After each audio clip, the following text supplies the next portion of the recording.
Hello friends, आपका एक बार फिर से आपके अपने यूट्यूब चैनल में स्वागत है। जो आज की वीडियो है, आज की वीडियो में हम आगे कंटिन्यू करेंगे। इससे पहले 4 वीडियो है, पहले ही मैं अपलोड कर चुका हूं। अगर आपने नहीं देखी है तो डिस्क्रिप्शन में आपको लिंक मिल जाएगा। आप बाकी की जो पिछले 4 पार्ट उसको देख सकते हैं। बाकी आप प्लेलिस्ट में जाकर भी इसको देख सकते हैं। तो हमने 72 तक कर लिया था। आज करेंगे हम क्वेश्चन नंबर 73। आप सभी को पता होगा, और पिछली वीडियो नहीं देखी है तो आपको पता होगा, हम जो है बाकी के ऑप्शन को भी हम डिस्कस करेंगे। तो चलिए स्टार्ट करते हैं। सबसे पहली बात, अगर आप चैनल पर नए हैं तो प्लीज़ चैनल को सब्सक्राइब कर ले। स्पेशली अगर आप टीजीटी की जो है प्रिपरेशन कर रहे हैं तो आप ज़रूर आप इसको सब्सक्राइब करें और साथ में जो बेल आइकन है उसको भी दबाएं। चलिए, पहला क्वेश्चन है आज का 73 करना है हमने। गिरिवज प्रारंभिक राजधानी थी। तो किसकी जो प्रारंभिक राजधानी थी गिरिवज, वो थी आपकी मगध की। और जो आपकी इसके बाद कौन सी बनाई गई थी, वो बनाई गई थी राजगिरी। तो आपने याद रखना है, मगध ये क्या है, 16 महाजन पद है, उनमें से एक है आपका मगध। ये सबसे शक्तिशाली था। और जो इसकी प्रारंभिक राजधानी थी वो थी गिरिवज। और उसके बाद जो बाद में उसके बाद कौन सी बनी थी, वो बनी थी राजगिरी। कई जगह कई बुक्स में इसको राजगौर भी लिखा गया है, तो उसमें आपने कंफ्यूज नहीं होना है। चलिए जी, बाकी के ऑप्शन देख लेते हैं। बाकी के ऑप्शन है आपके पास। ऑप्शन ए की बात कर लेते हैं, काशी। तो काशी की राजधानी कौन सी थी, ये भी एक महाजन पद में से ही एक था। तो इसकी जो राजधानी थी वो थी वाराणसी।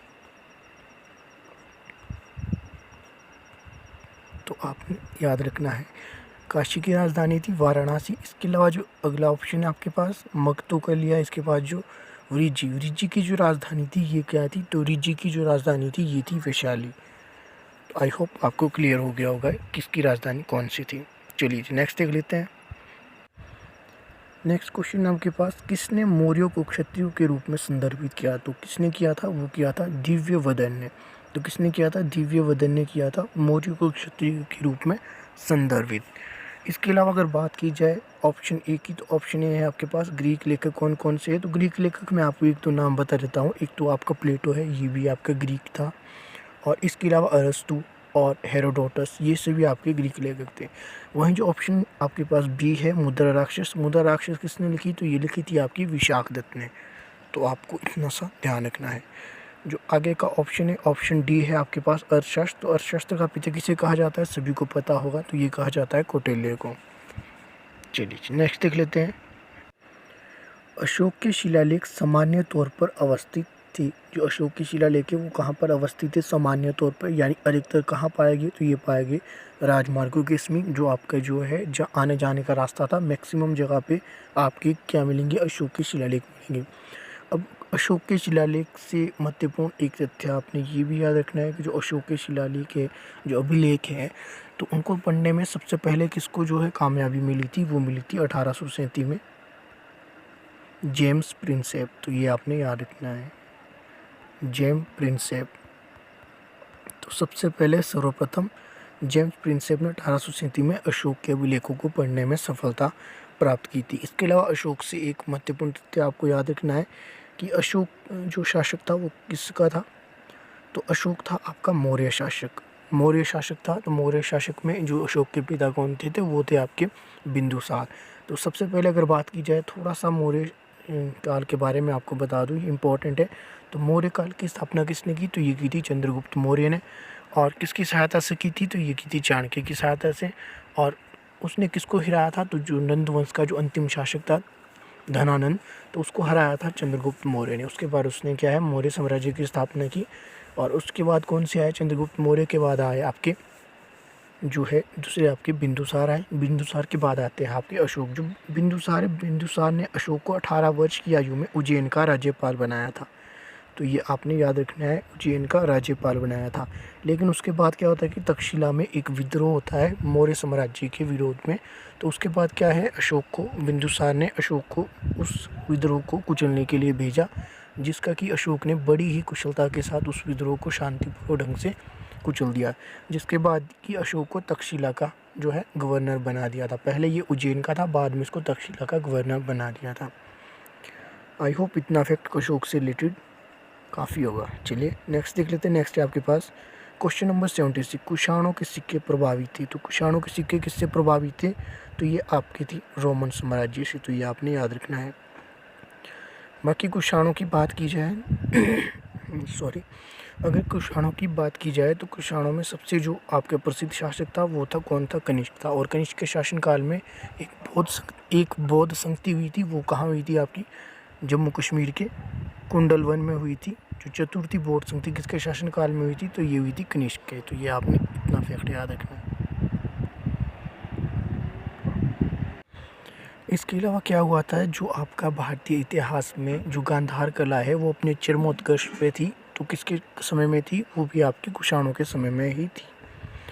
चलिए नेक्स्ट आपके पास क्वेश्चन नंबर 77, गुप्त काल ने किस क्षेत्र में अमिट छाप छोड़ी है? तो गुप्त काल ने जो अमिट छाप छोड़ी है वो छोड़ी है मूर्तिकला के क्षेत्र में। लेकिन ऐसा नहीं कि यहाँ चित्रकला नहीं थी, यहाँ चित्रकला भी अपने हर्षोत्कर्ष पे थी। हर्षोत्कर्ष तो नहीं कहेंगे, इसे क्या कहेंगे हम? इसके लिए एक वर्डिंग तो ये कहेंगे कि अपने चरमोत्कर्ष पे थी। तो इसका जो राइट आंसर है, राइट आंसर है आपका मूर्तिकला। लेकिन जो है ये चित्रकला के लिए भी प्रसिद्ध था। सॉरी उसके बाद अगर बात की जाए गुप्त काल की, गुप्त काल को क्या है? स्वर्ण युग भी कहा जाता है। स्वर्ण युग क्यों कहा जाता है गुप्त काल को? क्योंकि गुप्त काल के समय में क्या हुआ था, जो गुप्त काल में है वहाँ पे उस समय शांति थी, शिक्षा थी और जो है शिक्षा का व्यवसाय था और लोग जुल कर उस काल में रहने लगे थे। इसके अलावा जो है गुप्त काल में और क्या हुआ था, जो जो स्थापत्य कला है, जो चित्रकला है और जो वास्तुकला है या फिर क्या बोलते हैं मूर्ति कला है, ये जितनी भी सारी कलाएं हैं वो किस काल में जो है अपने चरमोत्कर्ष पे आ गई थी? तो वो गुप्त काल में भी आ गई थी, उसी की तरह जिस तरह की वो कुषाण काल में आई थी। तो इसी कारण जो है इसको स्वर्ण युग भी कहा जाता है। तो इतना सा आपने ध्यान रखना है। क्वेश्चन नंबर 78 है आपके पास, कौन सा चोल शासक मदुराई कोंडा के नाम से जाना जाता है? तो ये जाना जाता है परातक वन। जो परातक प्रथम है इसको जाना जाता था मदुराई कोंडा के नाम से। तो आपने इतना याद है। बाकी जो चोल शासक है उसमें उनमें कोई खास वैसे तो है नहीं कि जो एग्ज़ाम में पूछा जाए। तो आपने बस उनका थोड़ा सा देख लेना, एक बार खुद से रीडिंग कर लेना। इसमें ज़्यादा डिटेल में बताने के लिए आपके पास कुछ नहीं है। कौन इस्लाम से अत्यधिक प्रभावित हुआ था? तो इस्लाम से कौन अत्यधिक प्रभावित हुआ था? ये हुए थे आपके नाम थे। इसके अलावा जो आपके शंकराचार्य है, तो शंकराचार्य क्यों आपके है, क्यों है इस ऑप्शन में? हम इसको क्यों पढ़ेंगे? क्योंकि इन्होंने क्या किया था, अद्वैतवाद जो है, अद्वैतवाद के प्रवर्तक कौन है? तो ये है आपके शंकराचार्य। वहीं जो रामानुज है वो है विशिष्टावेदवाद। तो और इसके अलावा जो आपका ऑप्शन डी बचता है, ऑप्शन डी रामानंद। जो रामानंद है, रामानंद संप्रदाय था एक, रामानंद संप्रदाय जिसके प्रवर्तक आपके सीम रामानंदाचार्य है। आई होप आपको ये क्लियर हो गया। बाकी आप इसको एक बार क्रॉस चेक कर लेना ऑप्शन डी को। चलिए जो आपका लास्ट क्वेश्चन है आज का वो है, फुतूहत ए फिरोज शाही किसने लिखी? तो ये लिखी थी आपकी फिरोज शाह तुगलक ने, यानी कि ऑप्शन डी इसका राइट आंसर हो जाएगा, फिरोज शाह तुगलक। इसके अलावा बात करते हैं ऑप्शन ए की इब्न बतूता। इब्न बतूता कौन था? सभी को पता होगा, ये मोरक्को का एक यात्री था, ये मुसलमान यात्री था और इसको सबसे जो है महान मुसलमान यात्री के में भी गिना जाता है। और इसके अलावा जो बात की जाए इब्न बतूता की जो यात्रा का वृत्तांत है वो रहला नामक ग्रंथ में मिलता है। तो आपने ये याद रखना है, इब्न बतूता का था रहला और इसकी जो यात्रा का वृत्तांत है इसमें मिल जाएगा। और ये कहाँ का था? मोरक्को का था। अगर बात की जाए मोरक्को का है तो मोरक्को एक अफ्रीका में एक प्रदेश है मोरक्को, तो ये वहाँ से आया था। चलिए जी ऑप्शन सी देख लेते हैं। सी है आपके पास मोहम्मद बिन तुगलक। तो मोहम्मद बिन तुगलक की बात करते हैं। तो मोहम्मद बिन तुगलक के बारे में मैं आपको इसी क्वेश्चन पेपर में फिर बताता हूँ। जो आपका इब्न बतूता है जो मोरक्को से आया था, ये किसके शासनकाल में आया था? तो ये आया था मोहम्मद बिन तुगलक के। इसके अलावा मैं इसके ज़्यादा फैक्ट नहीं बताऊँगा ताकि आपको जो कन्फ्यूजन क्रिएट ना हो। इसके अलावा बात करते अफ़ीफ़ की। अगर आपको लगता है कि आपने इसका नाम कहीं नहीं पढ़ा है, लेकिन इन्होंने एक बुक लिखी थी, एक जो है आत्मकथा तो नहीं कहेंगे, एक बुक लिखी थी इन्होंने जिसका नाम है तारिक ए फिरोज शाही। तो अगर आपसे पूछा जाए तारिक ए फिरोज शाही किसने लिखी है, तो ये लिखी थी अफ़ीफ़ ने। तो आई होप आपको जो मैंने इन्फॉर्मेशन दी वो आपके लिए हेल्पफुल रहने वाली आने वाले एग्ज़ाम में। तो अगर अभी तक आप चैनल में नए हैं तो कृपया आप चैनल को सब्सक्राइब करें, अपने दोस्तों के साथ शेयर करें। बाकी वीडियो को पूरा देखने के लिए आपका बहुत बहुत धन्यवाद।